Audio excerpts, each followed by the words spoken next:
Vamos abrir?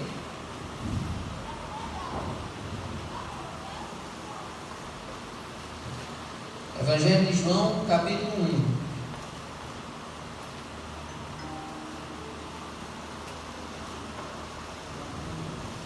1. Do 1 ao 18. Nós estamos na semana passada, tudo que estava no Evangelho de João, do capítulo 1, do versículo 1 até o versículo 18. E é? Mas vamos.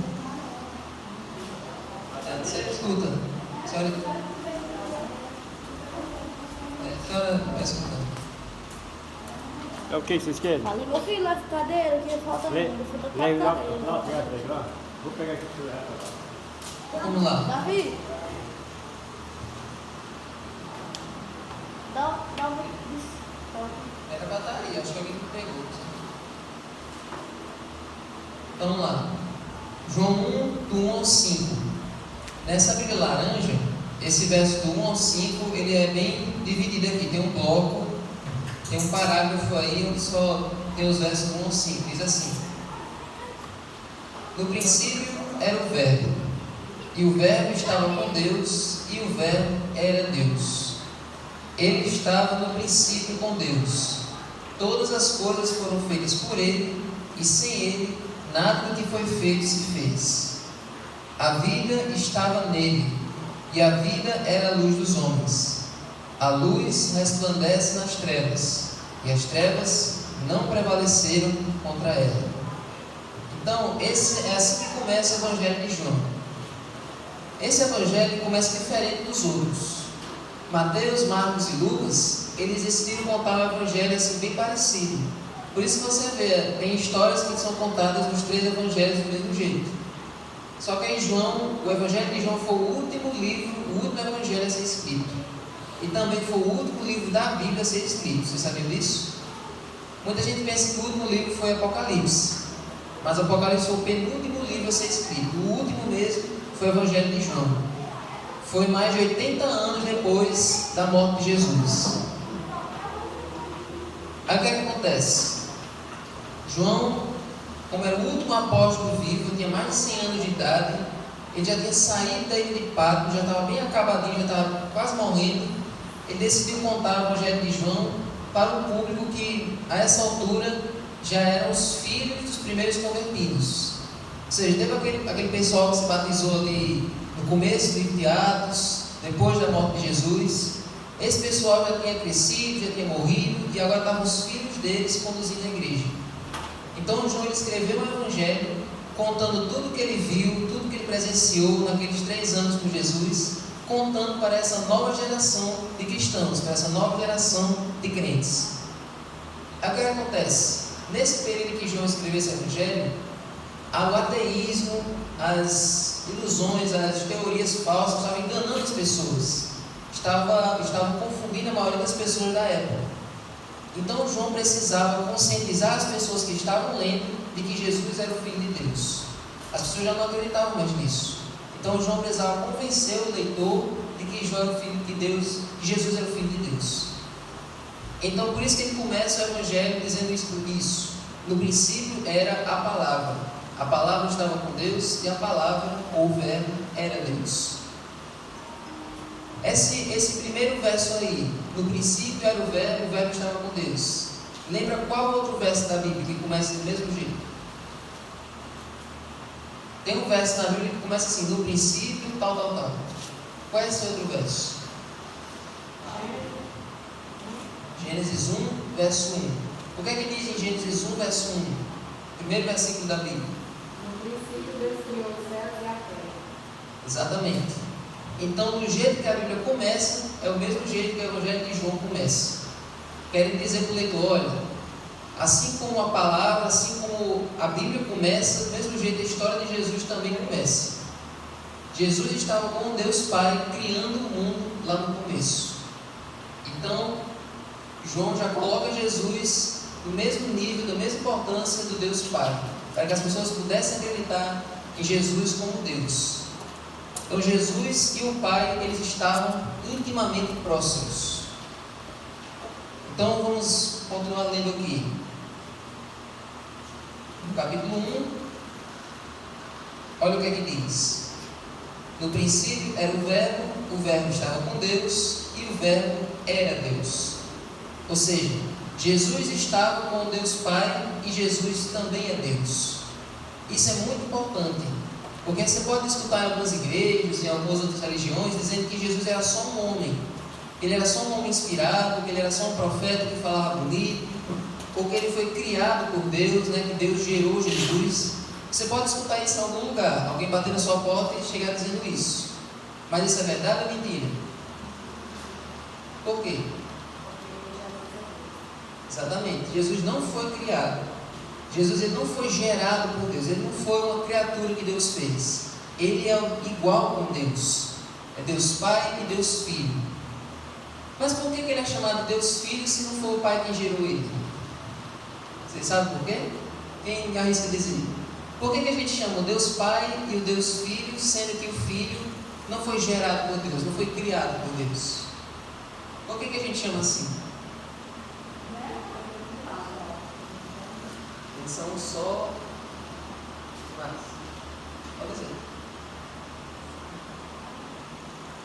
Por que a gente chama chamar Jesus de Deus Filho?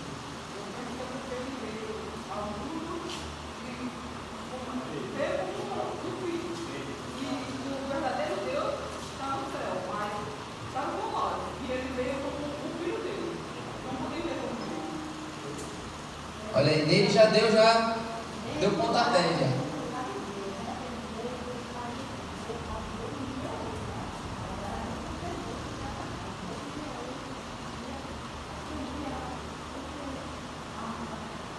Exatamente. Vocês duas já deram a resposta já quase completa. Ele é chamado Deus Filho porque o Pai enviou ele. Mas vou explicar agora por que ele é chamado Deus Filho exatamente.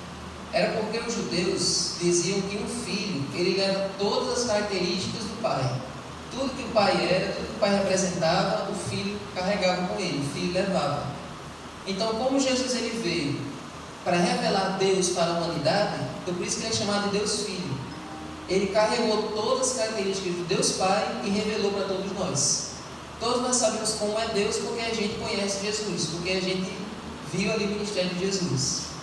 Então não é porque o Pai gerou ele, mas é porque ele carrega todas as características do Deus Pai, certo? Então, por isso que a Bíblia diz assim: no princípio era o verbo estava com Deus e o verbo era Deus. Quando diz verbo, quando diz palavra, é se referindo a Jesus. Jesus estava com Deus e Jesus também era Deus. Dê só uma balançadazinha no mouse que sai do azul. Todas as coisas foram feitas por Ele, e sem Ele, nada do que foi feito se fez. Então é o seguinte, aqui diz que Jesus estava com Deus lá na criação. E o Espírito Santo estava onde? Vocês lembram do que o Espírito Santo estava fazendo na criação? Diz lá em Gênesis 1, o que o Espírito estava fazendo? Olha aí, maluçava. Estava fazendo o quê? Pairava sobre as águas. Então o Deus Pai, o Deus Filho e o Deus Espírito Santo estavam juntos na criação. Qual é o outro verso que diz, lá em Gênesis 1, que os três estavam trabalhando juntos? Tem um verso lá que Deus fala que eles estavam trabalhando juntos, os três. Gênesis 1, 26. Tem uma hora que Deus fala que os três estavam trabalhando juntos. É na hora que Deus vai fazer o homem, Ele diz como? Vamos ver? Gênesis 1, 26. Isso aqui é muito importante para vocês poderem explicar para alguém depois.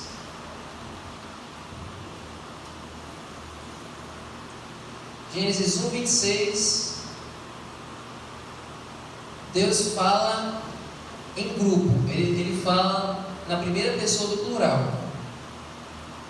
Ele diz assim, ó. E Deus diz: façamos quem? O Pai, o Filho e o Espírito. Vamos fazer o ser humano a nossa imagem conforme a nossa semelhança. Ele não fala no singular, eu vou fazer o homem a minha imagem e a minha semelhança. Ele fez questão de dizer no plural: façamos, eu, o Pai e o Filho, vamos fazer o homem a nossa imagem e a nossa semelhança. Do mesmo jeito, quando o ser humano pecou, Deus também fala no plural. Capítulo 3, verso 22. Então o Senhor Deus disse: eis que o homem se tornou como um de nós, conhecedor do bem e do mal. Ou seja, assim que Adão e Eva pecaram, aí Deus falou: o ser humano agora ficou como a gente, como um de nós, Pai, Filho e Espírito, conhecedores do bem e do mal. É preciso impedir que estenda a mão, tome também da árvore da vida, coma e viva eternamente. E foi desse momento em diante que Adão e Eva foram expulsos do jardim. Mas já deu para vocês entenderem que o Pai, o Filho e o Espírito, eles são um só. Não tem um mais importante, não tem um que se destaque dos outros três. Todos têm o mesmo nível de importância, o mesmo poder, a mesma autoridade. Então, como é que a gente diferencia? Pela função de cada um. Cada um tem uma função diferente, tem um trabalho diferente, certo? Deus é o Criador, é o soberano de tudo que existe. Jesus, ele tem a função de ser o Salvador, foi ele que deu a vida por nós. E o Espírito Santo, ele é o nosso Consolador, é ele que atua na sua mente, convencendo você a ler a Bíblia, a abandonar o pecado, a vir para a igreja. É ele que trabalha nos bastidores, convertendo o coração das pessoas. Quando você vai pregar para uma pessoa e a pessoa se converte, a pessoa abre o coração para ouvir a mensagem, não é por causa da sua mensagem, não é por causa da sua palavra, mas é porque o Espírito Santo foi na frente convencendo aquela pessoa. Então os três são um só, mas têm funções diferentes, têm trabalhos diferentes, certo? Então isso é muito importante. Exatamente. Funções diferentes, mas com um só propósito, que é salvar a mim e a você. No meu pensamento é assim como o corpo humano. Ele tem cabeça, tronco e mente. Os braços sozinhos não vai fazer nada. O corpo sozinho, sem os membros, não faz nada. E a nossa mente não trabalha se o corpo não vai ajudar. Exatamente.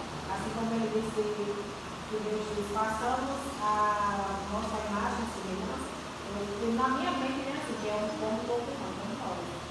Que tem cada membro, cada função e trabalhando junto. Porque faltando um, o outro não vai. O outro não. Então ele for uma união, né? Tem que ser os três juntos. Exatamente. E é como a água. A água, ela tem 3 estados. Vocês lembram quais são os 3 estados da água? Líquido, gasoso, que é as nuvens, e o solo, que é o gelo. Mas tanto o gelo, como a nuvem, como a água do copo, eles 3 são água. A nuvem é água, a geleira é água, e o que está no seu copo também é água. Mas os 3 são a mesma coisa, só estão em estados diferentes. Exatamente. Então Jesus, ele é Deus. Isso é muito importante. Jesus é Deus. Agora vem uma pergunta aqui que dá para vocês discutirem há bastante tempo ainda. O que aconteceria se Jesus não fosse Deus? O que é que isso mudaria para nós se Jesus não fosse Deus? Vamos lá, se Jesus estivesse lá fazendo seu ministério, mas Jesus não fosse Deus, Jesus fosse só um ser humano. E por que nós estaríamos perdidos? Porque qual é a diferença que faria se Jesus não fosse Deus? Isso mudaria alguma coisa? O mundo não existiria.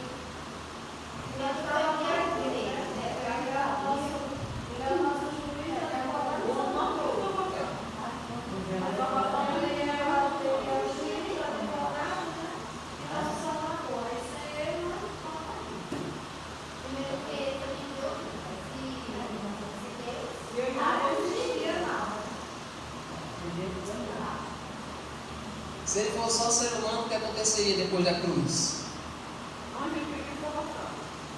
Existiria salvação, o que mais? Depois da cruz, o que ia acontecer com Jesus? Se ele fosse só ser humano, normal. Exatamente. Ele morreria e ficava morto até hoje. Aí não existiria o cristianismo. Aí não existiria, a gente não estaria aqui hoje adorando ele. A gente só adora ele porque ele está vivo. Exatamente. A gente só está servindo a Ele, a gente só ama Ele, a gente só adora Ele todo dia porque Ele está vivo. E porque Ele vive. Exatamente. Porque Ele vive, você pode crer na manhã de que um dia você vai ser ressuscitado e salvo e ressuscitado. Exatamente. Então o que muda é exatamente isso. Se Jesus não fosse Deus, Ele não poderia ser nosso Salvador, porque Ele estaria morto.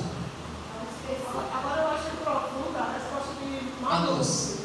porque foi uma resposta teológica. O mundo não existiria, já que João 1:3 diz: todas as coisas foram feitas por intermédio dele, e sem ele nada do que foi feito se fez. Ou seja, se Jesus não fosse Deus, Não existiria não nada. existiria o mundo. Nós não existiríamos. Valeu a luz. Exatamente. Foi profunda, viu? Tudo bem, Marcos?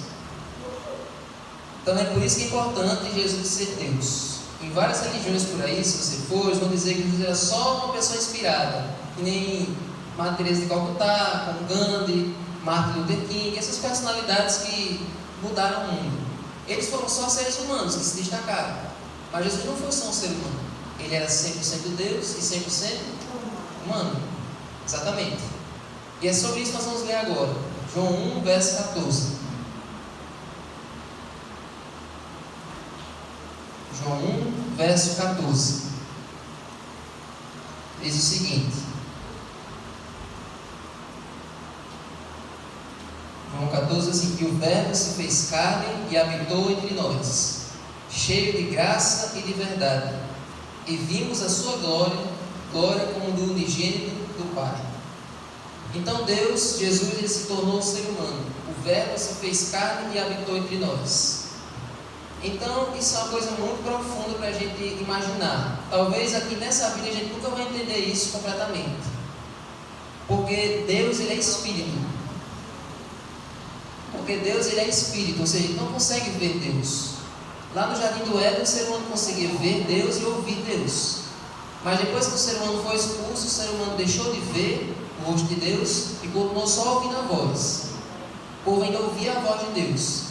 Mas o tempo foi passando, o pecado foi piorando, até que hoje a gente nem vê e nem ouve mais Deus falando. Sabia disso? Então, quando Deus se comunicava, era só com os profetas. Sabe agora o problema de Deus falar com os profetas? É que o povo não acreditava. O que o povo fazia com os profetas quando o profeta dizia uma coisa ruim? Pois é.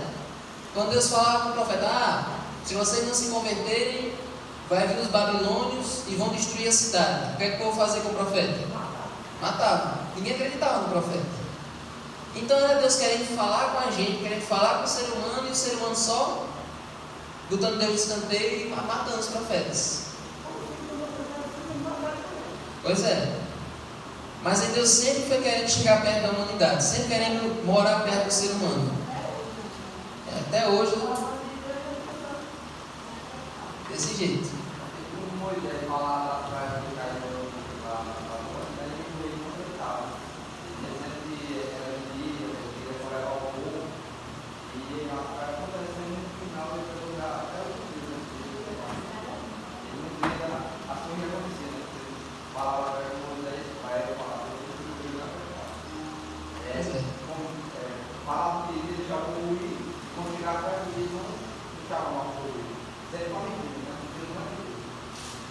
Pois é, o faraó, ele é um símbolo de todo mundo que tem um coração duro. Todo mundo, todos nós. E todos nós já tivemos um coração duro. Mas o Espírito Santo está trabalhando na gente para endurecer o nosso coração. Será que só tem oração? Pois é. Então, o faraó é um símbolo das pessoas que têm um coração duro. Deus fala, mas a pessoa só vai se endurecendo e não quer ouvir. E isso que eu falei para vocês dos profetas, Jesus conta uma parábola que fala exatamente sobre isso. É a parábola das bodas. Mãe, você lembra qual é o... Acho que é em Lucas. A parábola das bodas, ou melhor, da vinha, a parábola da vinha. A parábola parábola da vinha que Jesus conta exatamente isso. Deus querendo falar com a humanidade e a humanidade colocando Deus de escanteio. Só achar aqui. Nós lemos um dia desse essa parábola.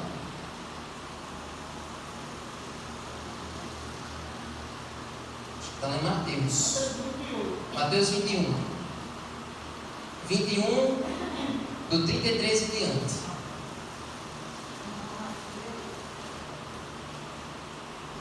Mateus 21, do 33 para frente. A palavra dos lavradores maus.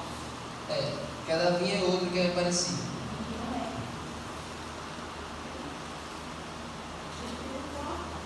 21, vamos ler do verso 33 em diante. Só para ilustrar isso que eu falei para vocês. Como foi? Aqui no shopping que é da Miller.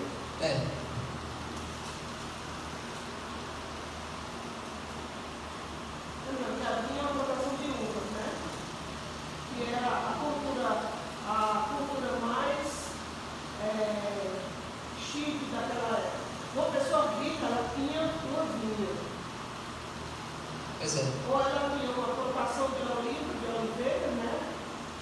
Às vezes ela tinha uma vinha. Eram os ricos. Isso aí não. Enfim, vamos lá? Verso 33. Escutem outra parábola. Havia um homem, dono de terras, que plantou uma vinha, plantação de uvas. Pôs uma cerca em volta dela, construiu nela um lagar, edificou uma torre e arrendou a vinha a uns lavradores. Depois se ausentou do país. Vamos entender aqui. Todas as parábolas de Jesus tinham aplicação, tinham interpretação. Certo?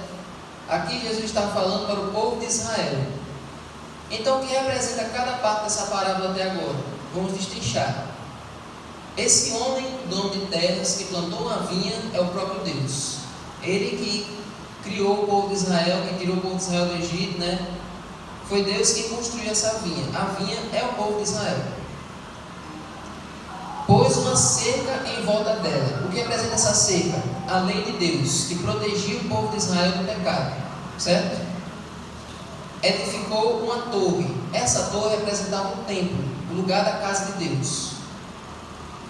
Construiu nela um lagar, que era ali representado pela cidade de Jerusalém. E arrendou a vinha a uns lavradores. Quem eram esses lavradores? Eram os líderes religiosos que tinham a obrigação de ensinar o povo o caminho de Deus. Certo? Aí, depois se ausentou do país. Vamos continuar lendo.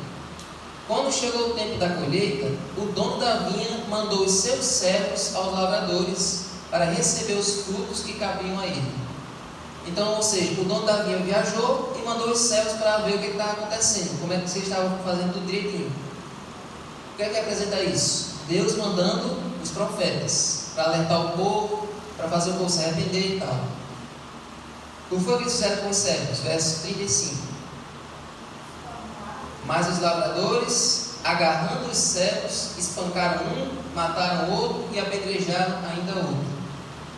36.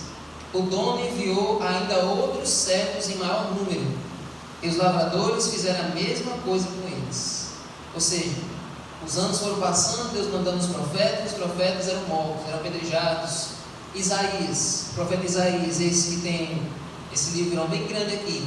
Sabe como foi que Isaías morreu? Ele foi cortado no meio, assim. O rei mandou cortar ele no meio. Exatamente. E assim, os outros profetas alguns tiveram mortes horríveis. Foram torturados ao longo de suas vidas. Jeremias foi arrastado, foi pendurado no tronco. Enfim, vários tiveram destinos horríveis. Apenas por pregar a palavra de Deus, apenas por tentarem convencer o povo para eles se arrependerem dos seus pecados. Aí olha o que Deus diz, o dono da vinha diz, verso 38 ou 37. Por último, o dono da vinha enviou-lhes o seu próprio filho, pensando: o meu filho eles respeitarão. Mas os lavradores, vendo o filho, disseram uns aos outros: este é o herdeiro, venham, vamos matá-lo e ficar com a herança dele para nós. E agarrando, lançaram-o fora da vinha e o mataram.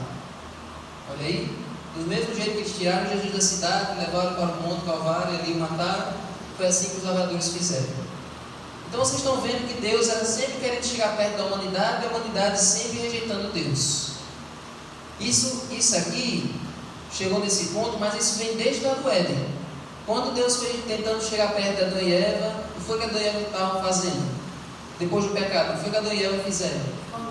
Se esconderam. O ser humano já foi evitando o contato com Deus. E aí Deus disse: não, mas eu ainda quero chegar mais perto do ser humano. Aí eu vou mandar eles construírem o quê? Para eu morar perto deles? O santuário. E aí Deus foi e morou com o ser humano. Mas o santuário adiantou? Não, porque o pessoal continuou longe de Deus, mesmo Deus morando ali junto deles. Aí Deus mandou os profetas, eles fizeram o quê? Mataram os profetas. Aí agora vamos ver. João Batista, né? João Batista foi decapitado, cortaram a cabeça dele. Aí Deus disse: não, agora eu vou usar a última estratégia para chegar perto da humanidade. Eu fiz de tudo, mandei os profetas, mandei construir uma casa, mas aí eu vou agora tomar uma medida, uma estratégia final. Olha aí, Mateus 1, verso 23.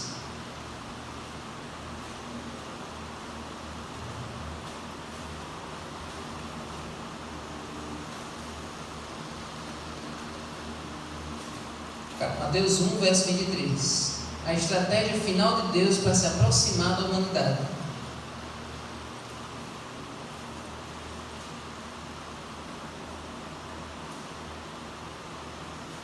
Diz assim: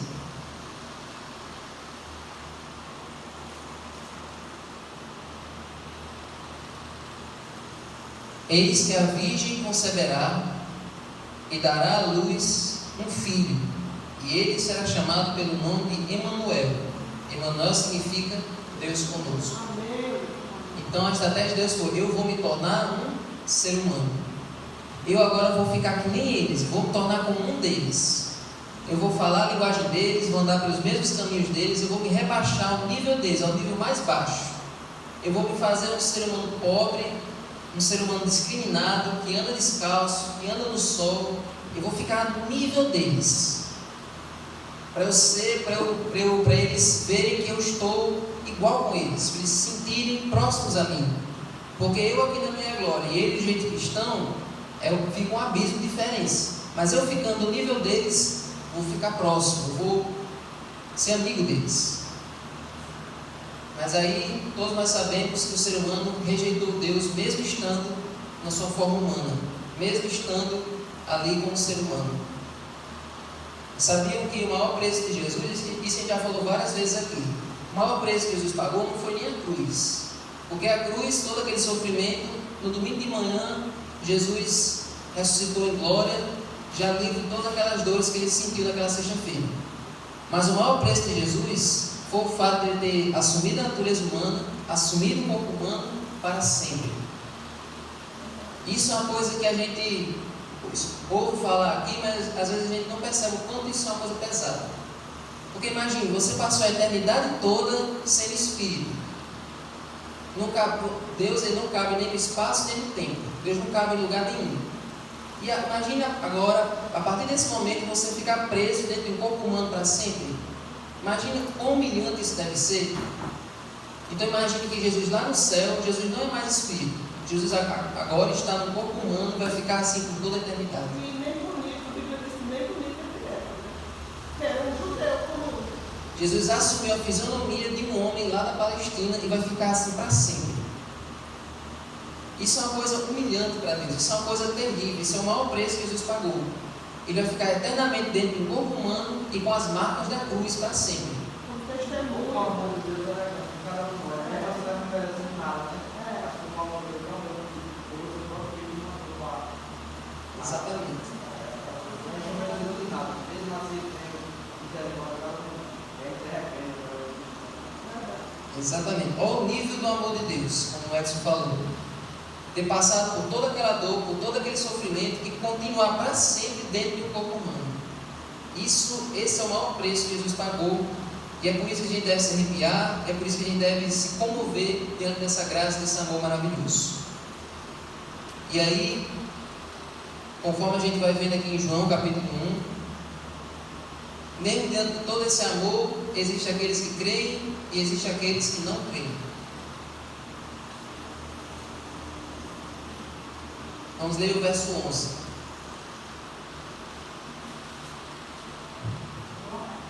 João 1, verso 11.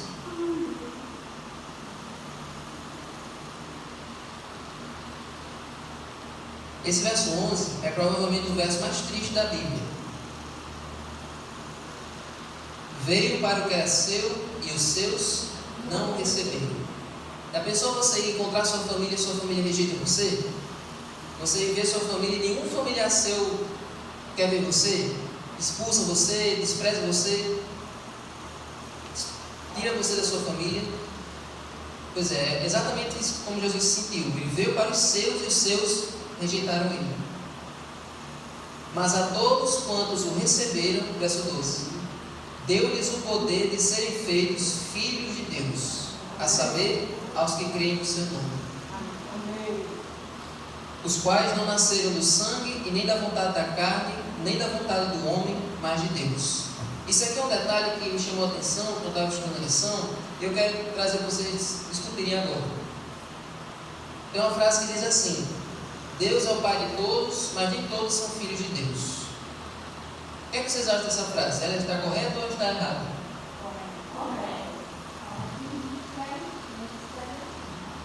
E por que ela está correta? Deus é o Pai de todos, mas nem todos são filhos de Deus. Por que isso acontece?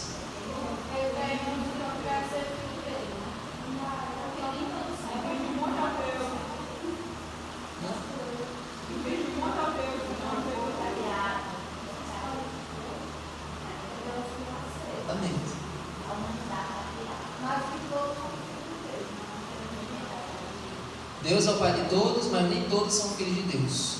Deus deu a vida a todos, Deus oferece salvação a todos, Deus oferece o convite a todos, vocês podem ser meus filhos.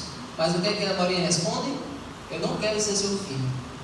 Eu não quero que o Senhor seja o nosso Pai.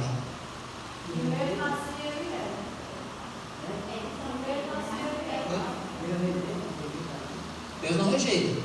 Deus oferece a chance, ó, venha ser meu filho, venha morar comigo. Deus quer a palavra de Deus, pegar todo mundo ia falar, a maioria não aceita. Ele quer que todo mundo obedeça, mas a gente não quer se dar bem, porque eu nem gosto, eu como eu gosto, eu disse. Eu quero estar bem, mas minha família está bem. Eu conheço um pouco a palavra de Deus, eu tenho que falar para Deus, não tem como não. Fala para todos, e a vez eu fico só para mim. Deus vai acreditar que eu quero conhecer a palavra dele, entender o amor dele para mim, e o próximo está aparecendo o seu amor dele que eu faço para ele. Exatamente. Deus quer. Vai estar sendo egoísta. A Bíblia se escreve só de si e a nós mesmos, os outros se dão. Deus é amor, Deus é amor para todos. Vai ficar só para nós. Aí ele vai só para nós e para todos. Deus é Deus de todos. Por isso que eu fico de novo na melhor serviço, vai ter essa palavra. Mas todos vão ouvir a palavra, mas não vão ficar. Exatamente. Muitos vão ser perdidos, não vão conseguir a sua solução. Porque muitos rejeitam a palavra de Deus. Não querem aceitar que ele é o nosso Pai. Ele é o nosso pastor. Exatamente.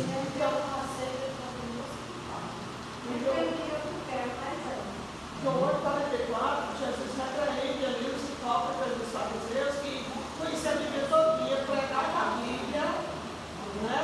Arrotavam a santidade, né? E Jesus olha na cara deles e diz assim: vós sois do diabo, que é vosso pai. Quando você rejeita Deus como Pai, você automaticamente se torna filho de Diabo. Exatamente. Esse é satisfazer os desejos, ou seja, quem não quer fazer a vontade de Deus está fazendo a vontade de Satanás. Então você torna filho de Satanás. Aí diz da mentira, vocês são mentirosos, vocês dizem que são de Deus, mas vocês não me recebem, vocês não me aceitam. Eu sou filho do Pai, o Pai me mandou, estou fazendo as obras do Pai, vocês não me aceitam. Vocês, um pouco mais antes disso, ele diz, vocês examinam as Escrituras como quem espera ter a vida eterna,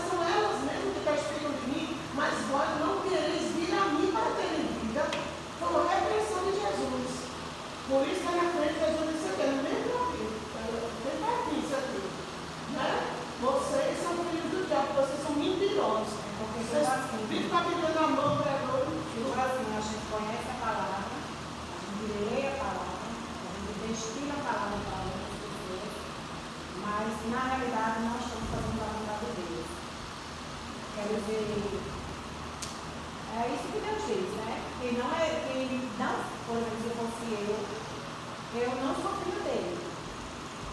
Eu me filho do outro, porque eu de que a minha mãe deixei lá para que eu pudesse conhecer ela a fundo e não viver. Não viver o que Deus quer para mim. Não viver o que Ele me oferece. Eu conheço tudo, mas eu faço a minha vontade, tá? Pois é. Eu estou lembrando a mim mesmo, né? Olha, o menino segurando a mamãe, tão lindo. Tão bichinho segurando a mamãe.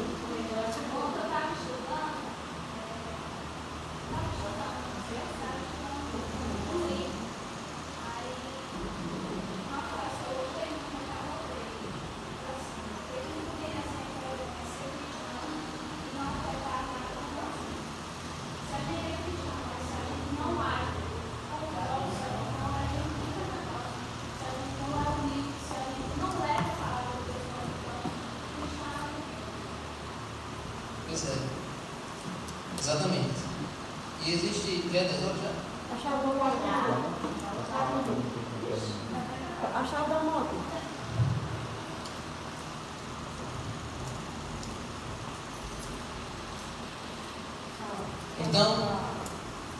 Então uma frase que nos tem que ficar também é o seguinte: o pecado ele nos torna órfãos, mas a graça nos torna filhos.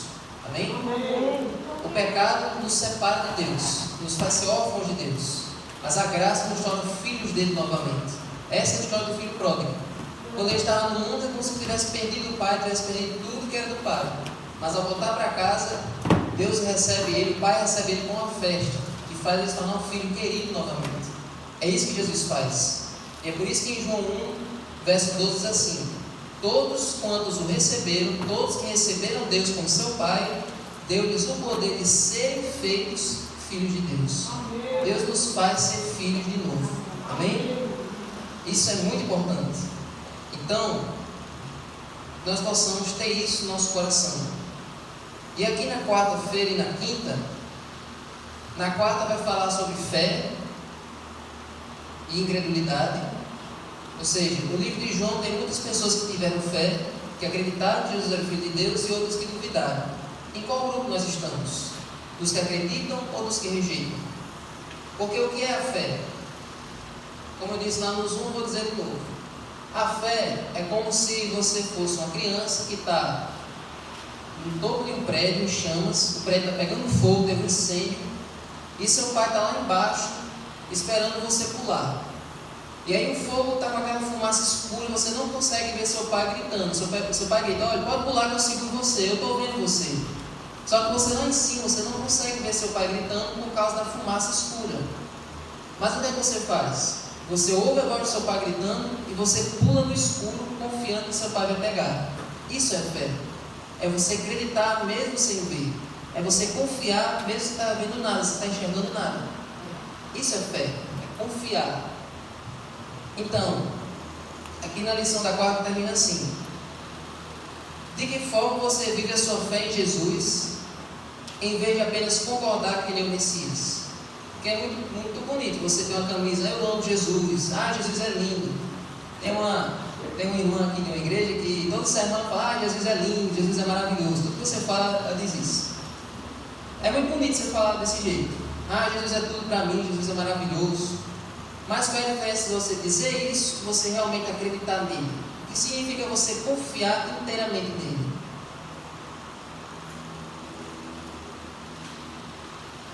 Quando é que a fé se manifesta? De que maneira você vive a sua fé? Em que situações você vive a fé de verdade?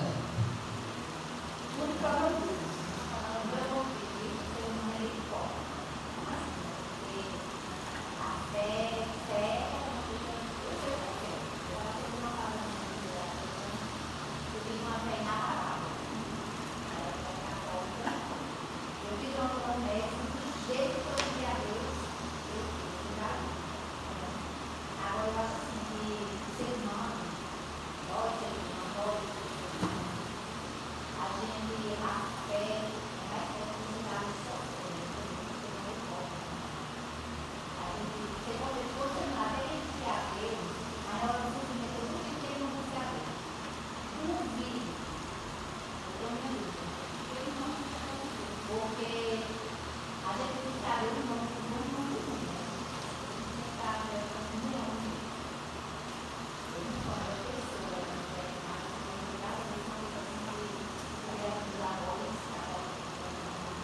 sempre tive assim, trabalhando nas coisas, lá, agora mais difícil a minha vida, eu me senti assim, sem força, não sabia melhorar, eu só depois que eu queria esforçar, eu fiz um jeito que eu sei melhorar, fico perdida.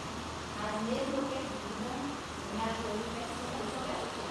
Eu não precisei falar nada, sabe? Eu não precisei falar nada. Mas eu tenho que ter força muito para que a vida fosse. Eu cheguei a me ter força para passar para mim que vai passar. Eu sou assim. Aí eu tenho que ter uma reforma. Exatamente. Quando você vem na fé, você não está sofrendo, sofrimento, aí você tem aquela fé na palavra. Eu não precisei ser sofrimento para ter na palavra, porque eu passei por uma fase na minha vida que não era aqui que eu ia viver, entendeu? Não era nem a morte de mim. Eu nem me lembro assim, eu estava nos avós, eu morava com uma mãe em São Paulo, uma mãe que eu não conhecia, era meio estranha. E aqui foi o fim para mim, entendeu? E eu rezava quando eu queria ver, eu chorava, eu falei assim, estou chorando. Até que um dia eu tive uma promessa lá na casa, em 4, do jeito que eu queria Deus, até hoje. Eu ia assim na minha cabeça um filme, entendeu? Do jeito que eu queria Deus, eu faria. Naquela época, se eu olhasse para o céu e pedisse a Deus, eu era barriga. Eu sei que eu era barriga, 15 anos, né? Aí eu ficava, eu sei, eu barriga. Vou vir, caramba. Mais bonito é quando a gente pega uma coisa a Deus, muito tempo aí, passa tempo para receber, né? A gente pega esse Deus, como a gente é tão amado, porque a gente vive do jeito, daquele jeito foi exatamente. Eu não sei muito bem, eu acho que eu não sei muito bem, eu não sei e eu já vi, Deus me deu aquele jeito. Porque eu acho que eu dei tudo bem jeito, eu vim embora, todo mundo, eu não vou trabalhar, eu fiquei, então eu ficava. Já vi também, assim, eu vou pensar, rapaz, eu queria que a vida tão perfeita, tão legal, por que não amava?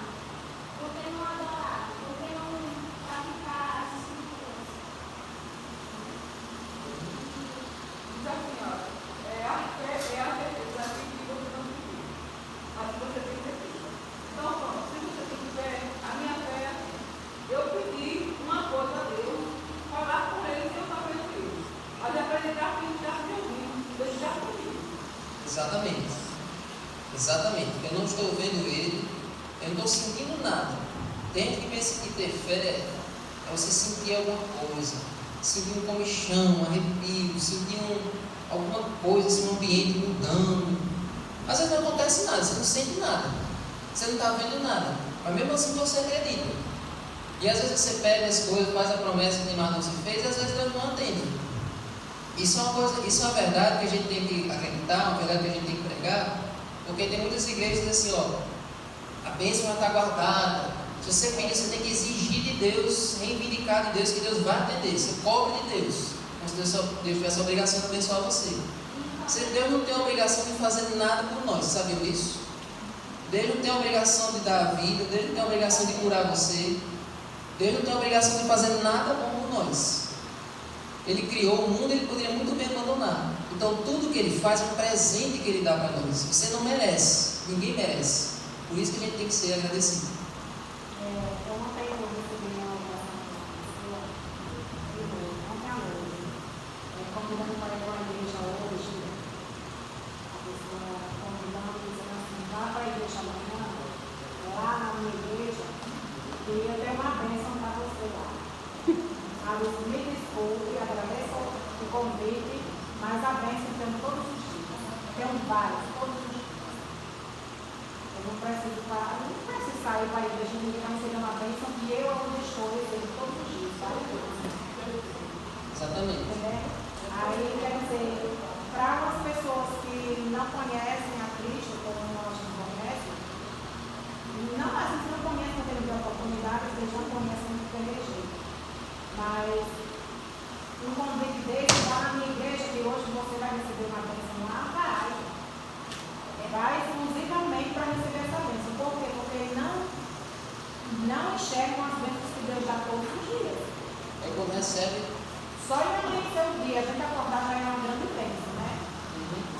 para ela, eu recebo bênçãos todos os dias. Quando eu acordo, eu recebo bênçãos. Todos os dias Deus me dá oportunidade. Todos os dias eu não vejo assim, a minha vida como uma folha que tem aquela história todinha lá contada. Não vejo assim. Eu vejo como um livro e uma página a cada dia. Dormir, acordei, minha página está limpa. Ali eu vou escrever. Ali eu tenho a oportunidade de acertar. De apagar o que eu fiz ontem, de errado, de pedir perdão do que eu fiz e de recomeçar tudo novamente. Todos os dias é uma chance que Deus dá para a gente recomeçar, acertar, investigar. Amém. Vamos ficar de pé? Vamos orar?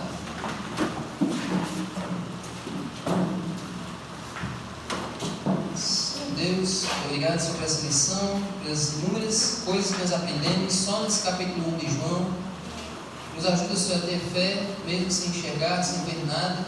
E nos ajuda a entender, Senhor, que todos os dias o Senhor nos dá uma página em branco para nós escrevermos o nosso dia, tomarmos nossas decisões ao teu lado.